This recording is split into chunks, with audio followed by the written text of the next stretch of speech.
여러분 주님 안에서 평안하셨습니까? 우리 오늘도 신앙 고백하심으로 하나님 앞에 주일 예배 드리겠습니다. 같이 신앙 고백합니다. 전능하사 천지를 만드신 하나님 아버지를 내가 믿사오며 그 외아들 우리 주 예수 그리스도를 믿사오니 이는 성령으로 잉태하사 동정녀 마리아에게 나시고 본디오 빌라도에게 고난을 받으사 십자가에 못 박혀 죽으시고 장사한 지 사흘 만에 죽은 자 가운데서 다시 살아나시며 하늘에 오르사 전능하신 하나님 우편에 앉아 계시다가 저리로서 산자와 죽은 자를 심판하러 오시리라. 성령을 믿사오며 거룩한 공회와 성도가 서로 교통하는 것과 죄를 사하여 주시는 것과 몸이 다시 사는 것과 영원히 사는 것을 믿사옵나이다. 아멘. 네, 이제 우리 같이 하나님을 찬송하겠습니다.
자매님들이 큰 죄악에서 건지신 큰 죄악에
수가 없네.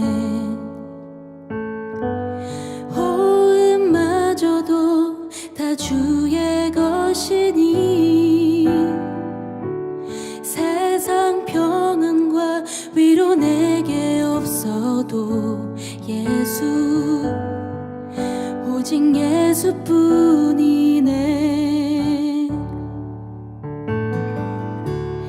은혜 아니면 살아갈 수가 없네. 호흡마저도 다 주의 것이니 세상 평안과 위로 내게 없어도 예수, 오직 예수뿐이네. 그 신계획 다 볼 수도 없고 작은 고난에 지쳐도 주께 묶인 나의 모든 삶 버티고 견디게 하시네. 은혜 아니면 살아갈 수가 없네. 나의 모든 것 다 주께 맡기니 참된 평안과 위로 내게 주신 주 예수, 오직 예수뿐이네.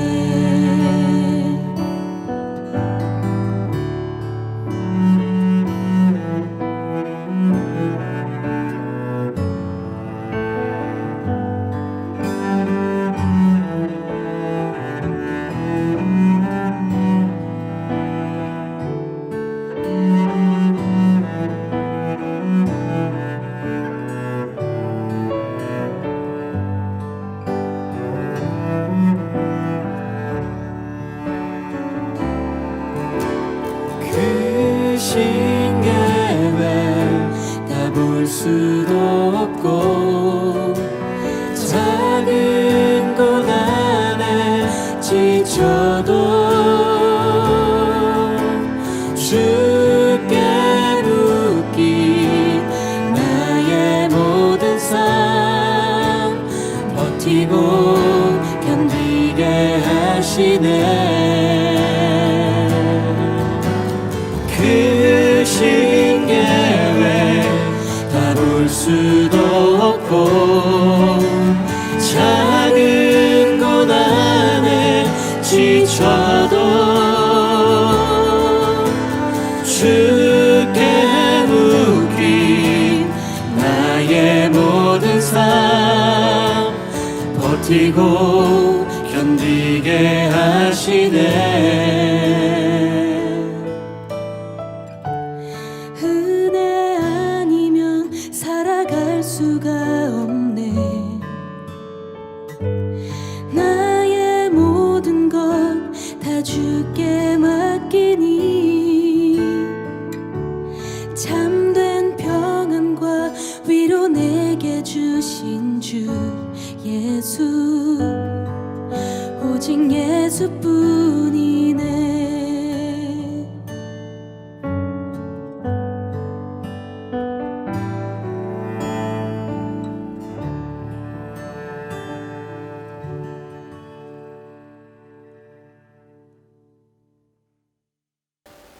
이제 오늘 예배를 위해서 하나님 앞에 같이 기도하겠습니다. 옆에 기도 제목 보시면서 같이 기도합니다. 내 백성은 포기 못하니 내 모든 것 내어주고 나 그들을 얻으리라. 여호와께 돌아가자. 우린 돌아서도 그는 변치 않네. 여호와께 돌아가자.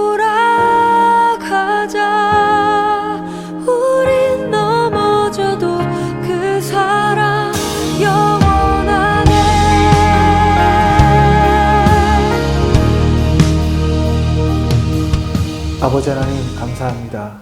하나님께서 오늘도 우리와 함께하여 주시고 우리에게 은혜를 베풀어 주셔서 감사합니다. 우리가 그 은혜를 마음에 새기며 주 앞에 감사함으로 예배할 수 있도록 도와주시옵소서. 영과 진리로 예배할 수 있도록 도와주시옵소서. 감사드리며 우리 주 예수 그리스도의 이름으로 기도하옵나이다. 아멘. 여러분과 오늘 함께 읽을 말씀은요, 누가복음 7장 36절에서 50절까지 말씀입니다. 누가복음 7장 36절에서 50절까지 말씀 제가 봉독하겠습니다. 바리새파 사람 가운데에서 어떤 사람이 예수께 청하여 자기와 함께 음식을 먹자고 하였다. 그래서 예수께서는 그 바리새파 사람의 집에 들어가셔서 상에 앉으셨다. 그런데 그 동네에 죄인인 한 여자가 있었는데 예수께서 바리새파 사람의 집에서 음식을 잡수고 계신 것을 알고서 향유가 담긴 옥합을 가지고 와서 예수의 등 뒤에 발 곁에 서더니 울면서 눈물로 그 발을 적시고 자기 머리털로 닦고 그 발에 입을 맞추고 향유를 발랐다. 예수를 초대한 바리새파 사람이 이것을 보고 혼자 중얼거렸다. 이 사람이 예언자라면 자기를 만지는 저 여자가 누구이며 어떠한 여자인지 알았을 터인데 그 여자는 죄인인데 예수께서 그에게 말씀하셨다. 시몬아, 내가 내게 할 말이 있다. 시몬이 말했다. 선생님 말씀하십시오. 예수께서 말씀하셨다. 어떤 돈놀이꾼에게 빚진 사람 둘이 있었는데 한 사람은 500데나리온을 빚지고 또 한 사람은 50데나리온을 빚졌다. 둘이 다 갚을 길이 없으므로 돈놀이꾼은 둘에게 빚을 없애주었다. 그러면 그 두 사람 가운데서 누가 그를 더 사랑하겠느냐? 시몬이 대답하였다. 더 많이 빚을 없애준 사람이라고 생각합니다. 예수께서 그에게 말씀하셨다. 내 판단이 옳다. 그런 다음에 그 여자에게로 돌아서서 시몬에게 말씀하셨다. 너는 이 여자를 보고 있는 거지? 내가 네 집에 들어왔을 때에 너는 내게 발 씻을 물도 주지 않았다. 그러나 이 여자는 눈물로 내 발을 적시고 자기 머리털로 닦았다. 너는 내게 입을 맞추지 않았으나 이 여자는 들어와서부터 줄곧 내 발에 입을 맞추었다. 너는 내 머리에 기름을 발라주지 않았으나 이 여자는 내 발에 향유를 발랐다. 그러므로 내가 네게 말한다. 이 여자는 그 많은 죄를 용서받았다. 그것은 그가 많이 사랑하였기 때문이다. 용서받은 것이 적은 사람은 적게 사랑한다. 그리고 예수께서 그 여자에게 말씀하셨다. 내 죄가 용서받았다. 그러자 상에 함께 앉아있는 사람들이 속으로 수근거리기를 이 사람이 누구이기에 죄까지도 용서하여 준다는 말인가 하였다. 그러나 예수께서는 그 여자에게 말씀하셨다. 내 믿음이 너를 구원하였다. 평안히 가거라. 아멘. 여러분, 세례 요한은요, 제사장 가문에서 태어났습니다. 제사장의 아들로 태어났기 때문에 그냥 가만히 그대로 있었으면 제사장이 되는 거죠. 그러면 그냥 많은 것을 편안하게 누릴 수 있었을 겁니다. 그러나 세례 요한이 받은 그 소명, 메시아가 오시는 길을 준비하는 그런 사람, 그리고 메시아가 오는 것을 준비하기 위한 삶을, 거기에 걸맞는 삶을 세례 요한은 살기를 원했었습니다. 그래서 광야로 나가서 낙타 털로 만든 옷을 입었고요. 그리고 메뚜기, 그리고 들꿀, 야생꿀이겠죠. 이런 걸 최소한의 음식만 먹으면서 광야의 자연 동굴에서 살았습니다. 심지어 요한은요, 잔치집에 가도 밥을 먹지도 않았고 포도주를 마시지도 않았습니다. 요한이 이렇게 금욕적인 삶을 살았던 것은 그가 영원한 생명을 얻고 하나님 나라에 들어가려면, 하나님 나라 백성이 되려면 지금은 평안히 먹고 마실 때가 아니다. 지금은 회개해야 될 때이다. 그리고 예수님을 영접해야 한다. 이것을 사람들에게 말로만이 아니라 자신의 삶으로 강조해야 했기 때문이었습니다. 그러나 바리새인들과 율법 학자들은요, 요한을 귀신 들렸다라고 그렇게 말했습니다. 자신들보다 훨씬 더 격이 높은 어떤 삶을 살아가다 보니 그것을 매도하기 위해서는 세례 요한은 귀신 들린 사람이다라고 밖에 이야기할 수가 없었던 거죠. 자, 근데 그와 정반대로 삶을 살았던 예수님은 먹고 마시는 일을 많이 하셨습니다. 그것도 같은 바리새인이나 제사장이나 이런 종교적인 지도자들과 함께 하신 것이 아니라 세리, 그 당시에 죄인이었던 세리 같은 사람들에게 손가락질 받는 사람들, 또 율법을 지킬 수 없던 사람들, 그 사람들이 죄인이라고 불렀던 그 사람들과 자주 함께 하시면서 음식을 같이 먹었습니다. 예수님께서 이렇게 하신 것은 아무리 신분이 낮아 보이는 사람이랄지라도 예외 없이 하나님의 백성이 될 수 있다라는 것을 바로 보여주기 위한 바로 그런 예수님의 삶의 모습이었던 겁니다. 자, 그러나 이때에도요, 바리새인들과 율법 학자들은요, 예수님을 향해서 이렇게 비아냥거립니다. 저 사람은 먹기를 탐하는 사람이다. 포도주를 즐기는 사람이다. 그리고 죄인의 친구다. 이렇게 말이죠. 그러니까 이런 거예요. 저 사람은 마구 먹어대는 사람이고 술꾼이고 세리와 죄인의 친구이다. 그러니 저 사람은 예언자가 아니다. 이렇게 말을 했던 거죠. 당시에 바리새인들은 굉장히 존경받는 그룹에 속해 있던 사람입니다. 자신들의 속은요, 거짓, 가식, 허황됨 이런 걸로 가득 차 있었지만 이거를 감추고 살았어요. 자신은 율법을 지키고 있다라는 것으로 그 포장으로 자기를 덮어 씌워서 사람들이 바라볼 때는 의롭게 보이는 것처럼 겉으로는 의로운 척하면서 삶을 살아갔던 거죠. 예수님께서는요, 그런 그들을 향해서 너희는 회칠한 무덤 같구나 이렇게 말씀하시는 겁니다. 거기다가 바리새인들이 죄인으로 정죄한 사람들을요, 예수님은 함께 해주셨기 때문에 그들에게 예수님은 마치 눈의 가시와 같은 그런 존재였다고 말할 수 있습니다. 자, 오늘 본문에 보시면 이제 바리새인이 한 명 등장을 합니다. 그런데 이 바리새인은요, 예수님을 아주 비아냥거리던 다른 바리새인들과는 조금 다른 모습, 다른 행동을 하는 것처럼 보입니다. 우리 36절 말씀을 좀 같이 먼저 보죠. 바리새파 사람 가운데에서 어떤 사람이 예수께 청하여 자기와 함께 음식을 먹자고 하였다. 그래서 예수께서는 바리새파 사람의 집에 들어가셔서 상에 앉으셨다. 자, 이 바리새파 사람은요, 예수님을 식사 자리에 초대를 했습니다. 그러니까 본문에는 시몬이라고 되어 있어요. 그리고 이 시몬이 예수님을 초청한 이유가 명확하게 나와 있지는 않습니다. 근데 이제 본문 전체를 보면 시몬이 예수님을 식사에 초대한 것은요, 어떤 예수님에 대한 순수한 그런 마음이었다기보다 어떤 사람들에게 유명한 선생을 자기 집에 모시고 같이 식사를 한다 하는, 자기를 과시하려는 것이 아닌가 하는 그런 생각이 들기도 합니다. 조금 이따가 이 부분은 더 살펴보도록 하고요. 자, 그런데 이 만찬 자리에서 예기치 못한 일이 생겼습니다. 37, 8절. 그런데 그 동네에 죄인인 한 여자가 있었는데 예수께서 바리새파 사람의 집에서 음식을 잡숫고 계신 것을 알고서 향유가 담긴 옥합을 가지고 와서 예수의 등 뒤에 발 곁에 서더니 울면서 눈물로 그 발을 적시고 자기 머리털로 닦아 그 발에 입을 맞추고 향유를 발랐다. 예수님이 사시던 당시에는요, 어떤 유명 인사의 집에서 사람들을, 명사를 초대를 하면 일부러 그 집의 대문을 열어놓고 그 집을, 자기 집을 오픈하는 거죠. 그리고 누구든지 집에 들어와서 그 유명 인사가 가르치는 말씀을 같이 듣도록 했습니다. 그러니까 같이 배우도록 하는 거죠. 그런데 이 바리새인의 집에 환영받지 못할 한 사람이 들어왔습니다. 성경은 이 여인을 가리켜서 죄인이다 이렇게 말을 합니다. 자, 여러분, 성경에서 유대인들이 죄인으로 생각하는 사람들이 누가 있을까? 유대인들은 죄인 그러면 딱 몇 부류를 정해놨거든요. 그 중에 대표적인 게 이방인들입니다. 이방인들은 모두 죄인이고요.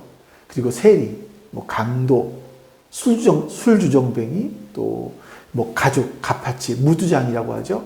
또 낙타를 모는 사람들, 이런 사람들을 모두 죄인이라고 했습니다. 왜냐하면 이 가죽 공예를 하는 사람들은 짐승의 시체를 만지잖아요.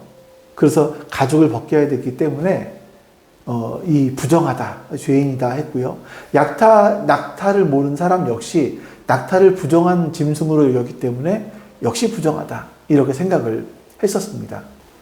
그런데 여러분, 여자들 중에서 죄인이다라고 했을 때 이제 보통 이 부류의 사람들을 가리켜요. 그게 뭐냐면 바로 창녀들을 말합니다. 이 여인은요, 죄를 짓 때 뭐 자기가 마음속으로 죄를 지었거나 다른 사람에게 들키지 않았다면 동네 사람들이 다 몰랐을 거 아니겠습니까? 근데 죄인이다라고 말을 하는 걸로 봐서는 아마 동네 사람들이 다 알고 있는 창녀였던 것 같습니다. 이 바리새인의 집에 매춘을 하는 여인이 나타났다는 건 굉장히 충격적인 일이라고 말씀드릴 수 있겠죠. 이 바리새인과 이 여인은 너무나 다른 사람들인 겁니다. 사실은 양쪽 끝에 있는 거죠. 바리새인은 종교적으로, 사회적으로, 경제적으로 굉장히 좋은 쪽에 있었다면 이 창녀는 정반대 쪽에, 굉장히 열악한 쪽에 있었다고 말씀드릴 수가 있겠습니다. 자, 그런데 이 두 사람이 바로 예수님 앞에 같이 있는 거죠. 이 여인이 바리새인의 집에 들어왔다는 것도 놀랍고 당황스러운 일이지만 그 자리에 있던 사람들이 더 당황스러웠던 것은 바로 예수님의 태도 때문이었습니다. 예수님께서는요, 이 여인이 당신 뒤로 서 있었음에도 불구하고 이 여인을 뭐 막거나 또 가라고 하거나 이런 어떤 말이나 행동도 하지 않으셨다라는 겁니다. 그래서 이 모습을 보면서 사람들은 당황했습니다. 그리고 예수님을 초청한 바로 이 바리새인은 예수님을 바라보면서 이렇게 중얼거리죠. 39절입니다. 예수를 초대한 바리새파 사람이 이것을 보고 혼자 중얼거렸다. 이 사람이 예언자라면 자기를 만지는 저 여자가 누구이며 어떠한 여자인지 알았을 터인데 그 여자는 죄인인데. 자, 여기서 보통 사람들이 예수님을 가리켜서 말하는 것처럼 예수님이 예언자라면 예수님은 그 여자가 죄인이라는 걸 알지 않았겠느냐. 근데 이 죄인인 여자가 예수님의, 예언자로 불리는 예수님의 몸에 손을 대도록 한다? 이것은 막아야 되는 거 아닌가. 왜냐하면 그 죄인인 여자가 예수님의 몸에 손을 대는 순간 예수님도 더러워지기 때문에 그렇습니다. 이것은 바로 예수님을 초대했던 바리새파 사람의 생각이었습니다. 그리고 시몬은 아마 속으로 이렇게 결론을 내렸겠죠. 우리가 이 여자가 다 죄인이라는 걸 아는데 만일 우리도 알고 있는 사실을 이 예수가 모른다면 어떻게 그 사람이 하나님에 대해서 우리가 또 모르는 것에 대해서 말해줄 수 있겠는가? 그는 만약에 그렇다면 그는 하늘로부터 온 하나님께로부터 온 예언자가 아닐 거다. 이렇게 생각을 했던 겁니다. 근데 예수님은요, 그때까지 단 한마디도 하지 않으십니다. 만약 예수님께서 그 여인에게 여기가 어디라고 왔냐? 라고 호통을 치셨으면 아마 예수님을 초대했던 그 바리새인과 또 다른 바리새인들은 예수님은 예언자일 수 있겠구나 라고 생각했을 수도 있겠죠. 근데 예수님께서는 아무 말씀도 하지 않으셨습니다. 자, 마침내 그리고 예수님께서 처음으로 입을 여시는 부분이 나오는데 40절입니다. 예수께서 그에게 말씀하셨다. 시몬아, 내가 네게 할 말이 있다. 시몬이 말했다. 선생님, 말씀하십시오. 예수께서 말씀하셨다. 자, 예수님을 자기 집으로 초대한 바리새인의 이름이 시몬이죠. 이 바리새인 시몬이 예수님께 어떤 질문을 하지 않았음에도 불구하고 예수님은 그의 마음을 다 알고 있었습니다. 그리고는 하나의 이야기를 들려주시는 거예요. 어떤 돈놀이꾼에게 빚을 많이 진 사람이 둘이 있었습니다.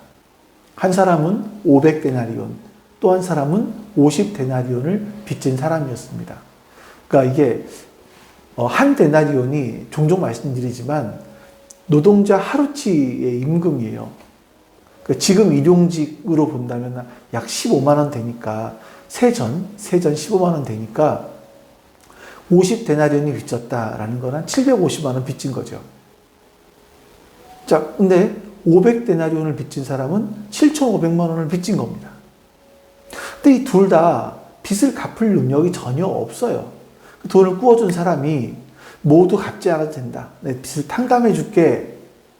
라고 말했다면 어떤 사람이 더 그 돈을 꾸어준 사람을 사랑하겠느냐. 이렇게 예수님께서 질문하십니다. 그자 시몬이 빚을 더 많이 탕감받은 사람이 더 사랑할 겁니다. 라고 답을 하죠. 자, 그때 예수님께서 이렇게 말씀하십니다. 47절입니다. 자, 그러므로 내가 네게 말한다. 이 여자는 그 많은 죄를 용서받았다. 그것은 그가 많이 사랑하였기 때문이다. 용서받는 것이 적은 사람은 적게 사랑한다. 여러분, 예수님의 이 말씀은요, 시몬보다 여인이 더 낫다 이거예요. 다시 말씀드리면 율법을 잘 지킨다고 하는 이 바리새인인 것을 자랑하는 시몬이 저 죄를 지은 여인보다 못하다라는 그런 말씀인 거죠. 예수님의 이 말씀은 사실 우리가 쉽게 받아들이기가 쉽지는 않습니다. 본문은요, 이 바리새인이 뭐 부도덕했다거나 어떤 악행을 저질렀다거나라고 말하지 않습니다. 또한 죄를 지은 이 여인이 이제는 과거를 다 청산하고 아주 오랫동안 남은 여생을 주님 안에서 신실하게 예수님을 따르는 제자로서의 삶을 살았다. 뭐 이런 것도 말하지 않습니다. 자, 그럼에도 예수님께서 이렇게 말씀하신 것은 바로 죄 사함에 대한 시각으로 보면 그렇다라는 거예요. 즉, 하나님의 사랑하심과 예수님의 주님의 용서하심을 모르는 사람은요, 비록 선한 삶을 살고 사람들로부터 존경을 받는다고 할지라도 하나님과의 바른 관계에 있지 않을 수 있습니다. 또 하나님의 사랑하심과 주님의 용서하심을 모르는 사람은요, 비록 그 사람이 선한 삶을 살았다 할지라도 사람들에게 그 삶이 존경을 받았다 할지라도 하나님과 바른 관계에 있지 않다는 것을 우리는 알아야 합니다. 그러나 하나님의 사랑하심과 주님의 용서하심을 받아들인 사람, 바로 이런 사람이 하나님과 바른 관계 속에 있는 사람이라는 것을 여러분 기억하셔야 돼요. 그래서 우리가 지금 비록 우리가 이루어 놓은 것이 아무것도 없는 것 같고, 또 가진 것도 별로 없다고 할지라도, 배운 것도 별로 없다고 할지라도, 하나님의 사랑과 주님의 용서하심을 알고 그것을 믿음으로 받아들인다면, 우리는 그때부터 하나님과의 올바른 관계를 맺어갈 수 있게 되는 겁니다. 반대로 하나님의 사랑을 알지 못하고 용서하심을 거부하고, 다시 말하면 내가 죄인이라는 것을 인정하지 않으면 우리가 아무리 바르게 아무리 선하게 산다고 자부하고 사람들로부터 칭송을 받는다 할지라도 우리는 하나님과 바른 관계에 있는 사람이라고 말할 수 없을 겁니다. 예수님의 말씀은요, 바로 이 여인과 같이 죄를 짓는 삶을 살아야 된다, 죄를 많이 지어야 된다라고 말씀하시는 것은 아닙니다. 자신의 죄인됨을 인정하라. 이것을 예수님은 지금 우리에게 말씀하고 계신 거죠. 자, 이 여인이 예수님께 나오는 모습을 37, 38절에서 이렇게 말씀합니다.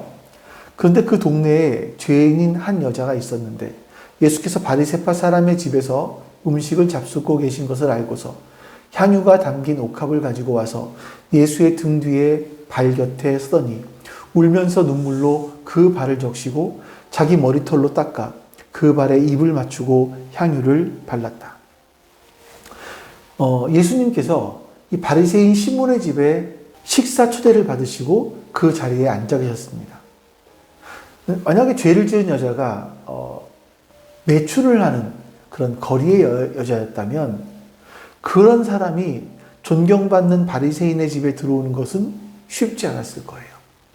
하지만 이 여인은요, 많은 사람들의 눈총을 받으면서 자신의 부끄러움을 무릅쓰고 이 바리새인의 집으로 찾아옵니다. 이 여인이 바리새인의 집에 들어왔을 때 집에 모인 사람들은 아마 수근거리기 시작했을 겁니다. 그리고 따가운 시선으로 그녀를 바라보고 있었을 겁니다. 그녀는 마을 사람들이 다 알고 있는 죄인이었기 때문이죠. 자, 그래서인지 그녀는 떳떳하게 예수님 앞에 서지 못하고요. 예수님의 뒤로 가서 그 발 곁에 섰습니다. 자, 이 여인은 아마 전에 예수님을 만난 적이 있는 것으로 보여집니다. 예수님께서 이 빚을 탕감받은 사람 두 사람에 대한 이야기를 말씀하시고 난 다음에 이 여인을 가리키면서 그의 많은 죄가 사하여졌다라고 말씀하시죠. 근데 이 말씀의 시제가 과거형이에요. 그러니까 전에 어느 순간인지는 알 수 없지만 예수님께서 이 여인을, 이 손가락질을 받고 있는 이 여인을 죄인으로 보지 않으시고 구원받아야 될 사람으로 보아주셨던 것을 아마 짐작할 수 있을 것 같습니다. 거기다가 이 여인은 예수님께 오면서 빈손으로 온 것이 아니라 향유를 담은 옥합을 가지고 왔습니다. 처음 보는 사람을 위해서 옥합을 준비할 수는 없지 않습니까? 자, 그러니까 이 여인은요, 예수님을 처음 만난 이후로 다시 만나야겠다. 이런 어떤 결심을 하고 있었던 것으로 보여집니다.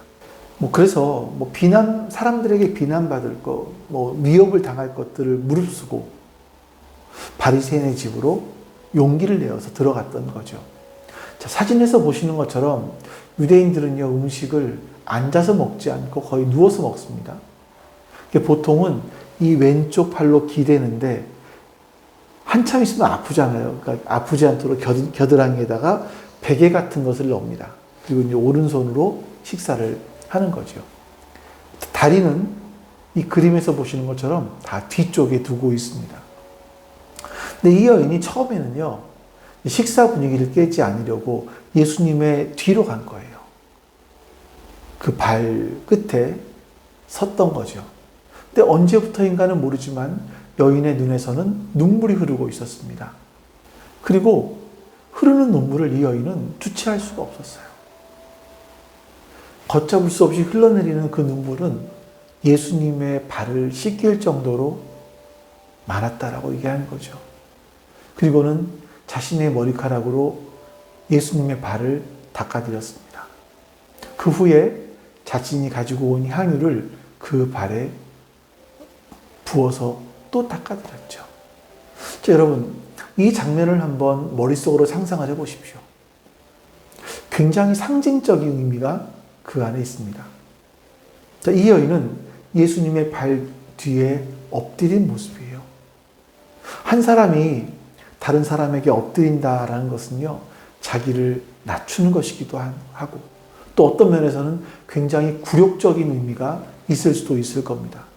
거기다가 이 여인은요, 자신의 머리카락으로 예수님의 발을 닦고 향유를 발라드렸습니다. 그러니까 당시 향유는 굉장히 값비싼 거죠. 일반 서민들이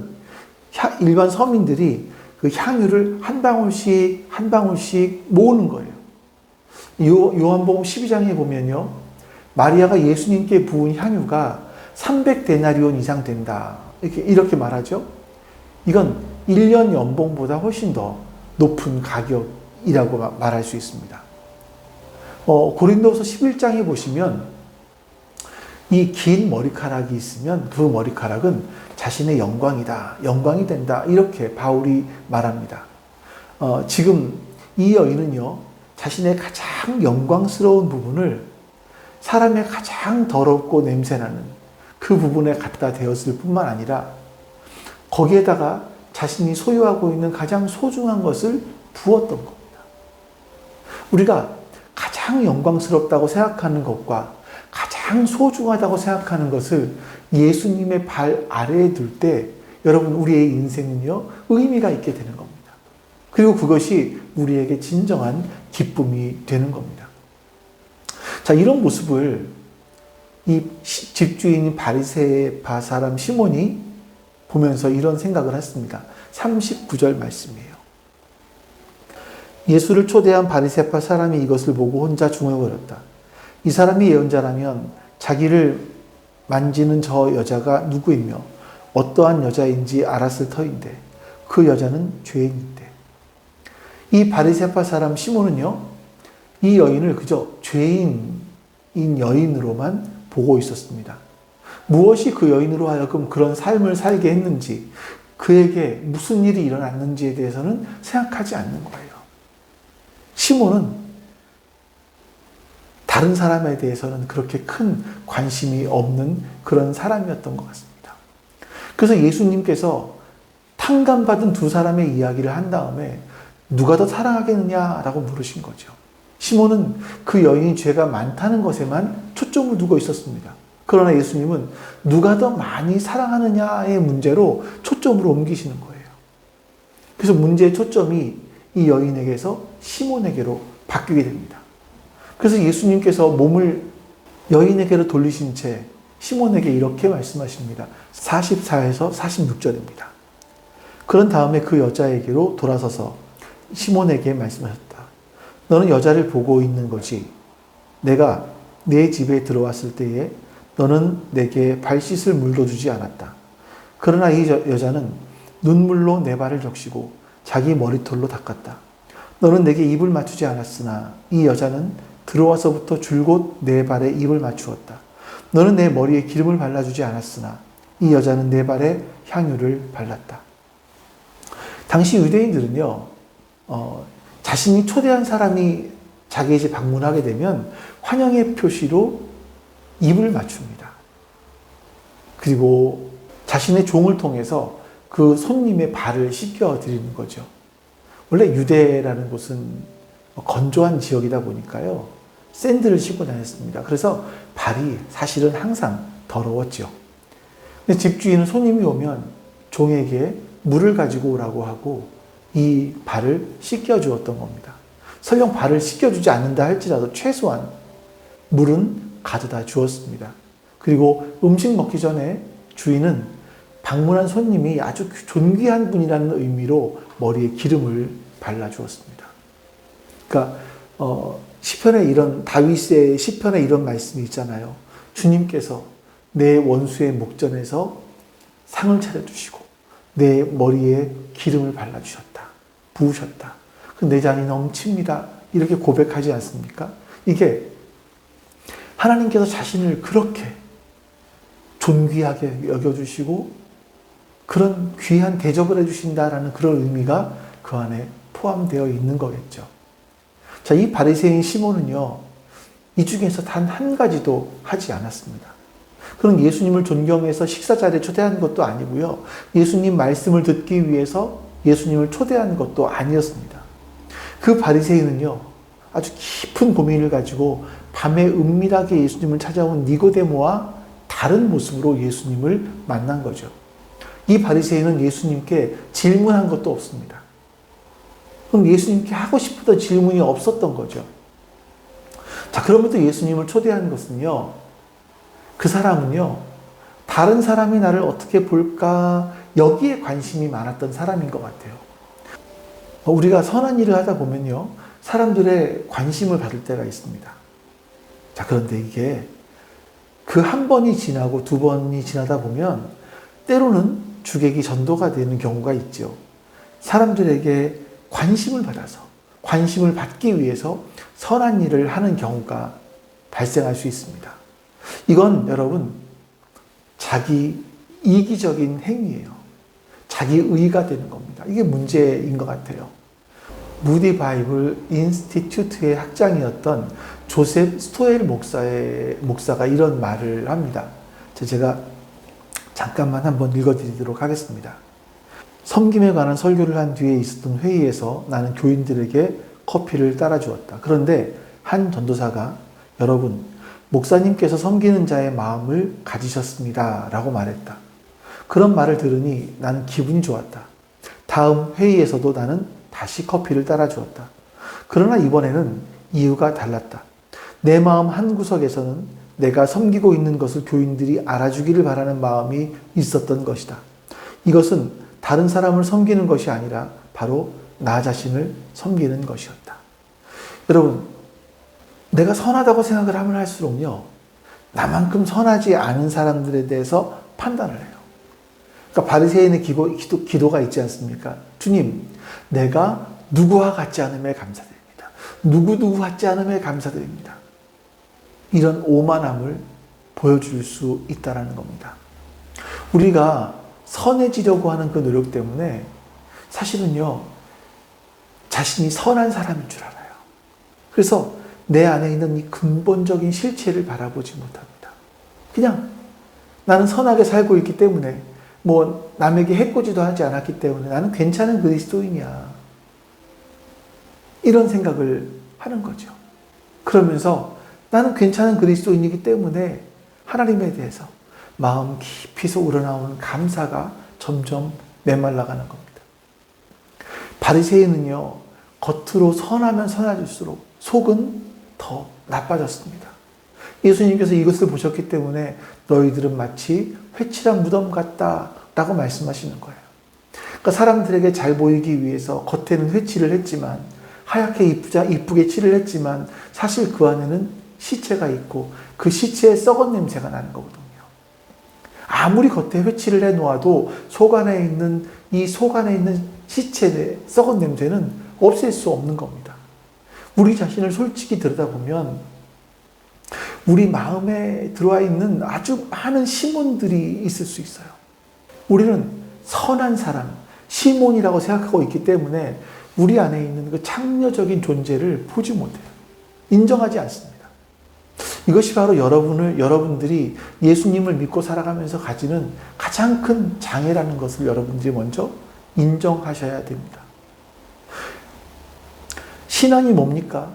신앙의 생명은요, 예수님을 사랑하는 겁니다. 요한계시록 2장에 보시면 에베소 교회가 나와요. 그들은 옳은 일을 많이 했지만 처음 사랑을 버렸다. 이런 책망을 예수님께 받습니다. 이게 그들이 처음 예수님을 믿었을 때 그 감정들, 그 느낌, 그런 마음을 잊어버렸다라는 것보다 그 사랑이 그 자신의 삶을 움직이는 근원이 되지 못한다. 이것 때문에 예수님은 꾸짖으신 겁니다. 하지만 예수님은 이 여인에게 이렇게 말씀하십니다. 예수님께서는 여인에게 너의 사랑이 너를 구원했다. 이렇게 말씀하신 것이 아니라 너의 믿음이 너를 구원했다라고 말씀하십니다. 여인이 어떻게 주님을 사랑하게 됐는지 정확하게는 알지 못하지만 그것은요, 예수님의 말씀 앞에 믿음으로 반응을 한 이유였습니다. 믿음으로 예수님께서 전하시는 말씀을 받았기 때문에 그녀는 말할 수 없는 죄사함, 용서의 기쁨을 경험할 수가 있었던 거죠. 그 감정은 바로 주님을 향한 그녀의 사랑으로 이어졌던 겁니다. 이 말은 그녀가 정말 죄사함 받았다라는 사실이 주님을 향한 그녀의 사랑으로 증명되고 있었다라는 것을 말씀하는 겁니다. 죄사함의 증거는요, 예수님에 대한 사랑으로 드러납니다.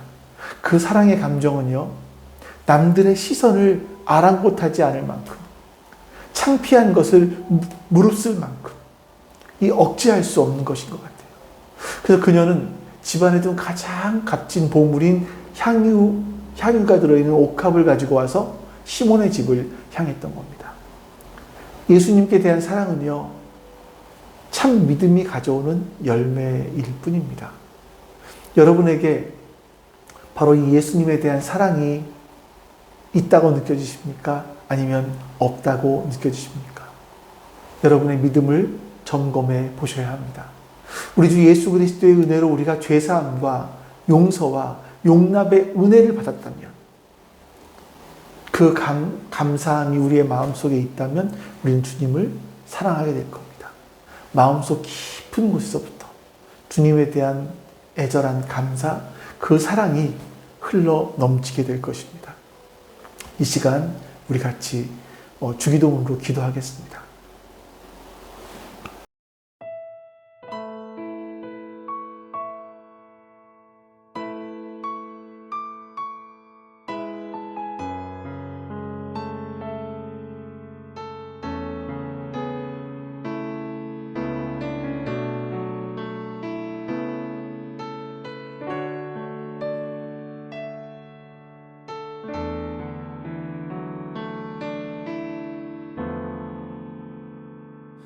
나의 백성이 다 경비하여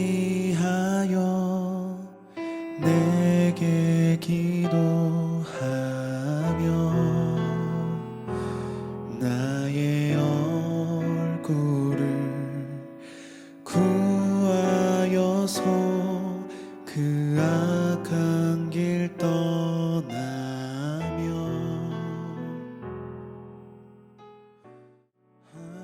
하늘에서 듣고 죄를 사하며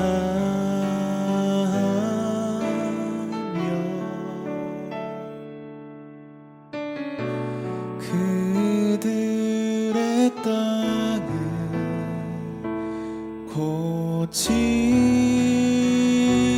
고치리라. 아버지여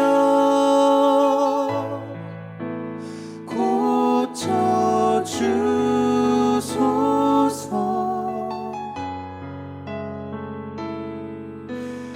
이 나라 주의 것 되게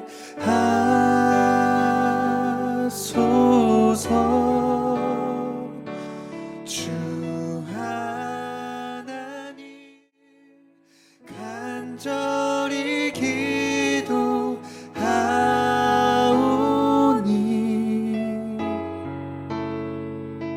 상한 이 땅 새롭게 하소서.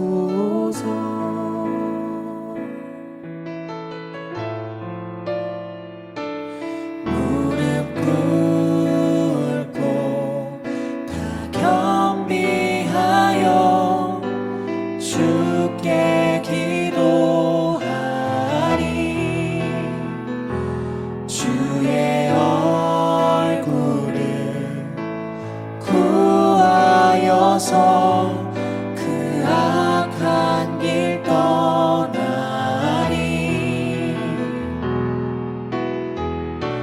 주님의 자비로 죄를 사하며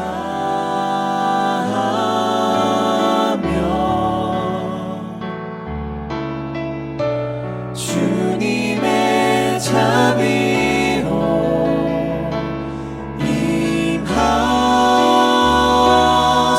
임하소서. 아버지여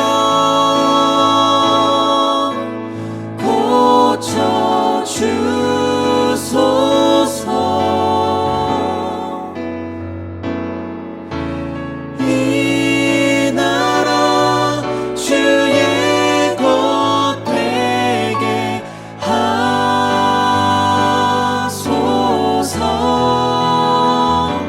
주 하나님 간절히 기도하오니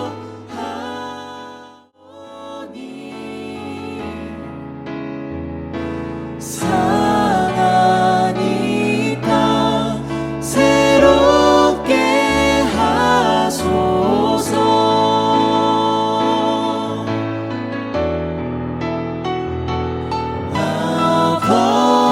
아버지여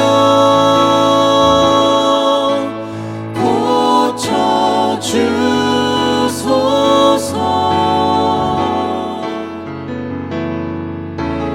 이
주 하나님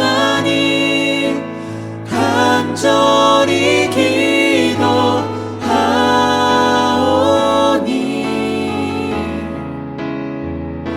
상하니까 새롭게 하소서.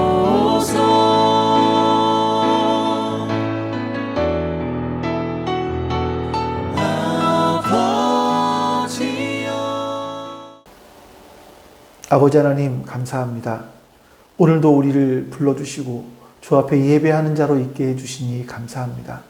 하나님, 내 안에 수많은 시몬들이 있음을 고백합니다. 예수님 앞에 서서 그 말씀을 경청하거나 예수님을 따르는 자의 삶을 사는 것이 아니라 나를 드러내고 나의 잘남을 사람들에게 보여주기를 원하는 그런 시몬들이 우리 안에 있음을 고백합니다. 주님, 우리를 용서해 주시옵소서. 그리고 이제 주의 말씀을 따라 살 수 있도록 은혜를 베풀어 주시옵소서. 주님의 은혜가 우리 가운데 함께 해 주시옵소서. 감사드리며 우리 주 예수 그리스도의 이름으로 기도하옵나이다. 아멘. 하늘에 계신 우리 아버지여, 이름이 거룩히 여김을 받으시오며 나라가 임하시오며 뜻이 하늘에서 이루어진 것 같이 땅에서도 이루어지이다. 오늘 우리에게 일용할 양식을 주시옵고 우리가 우리에게 죄진 자를 사하여 준 것 같이 우리 죄를 사하여 주시옵고 우리를 시험에 들게 하지 마시옵고 다만 악에서 구하시옵소서. 나라와 권세와 영광이 아버지께 영원히 있사옵나이다. 아멘.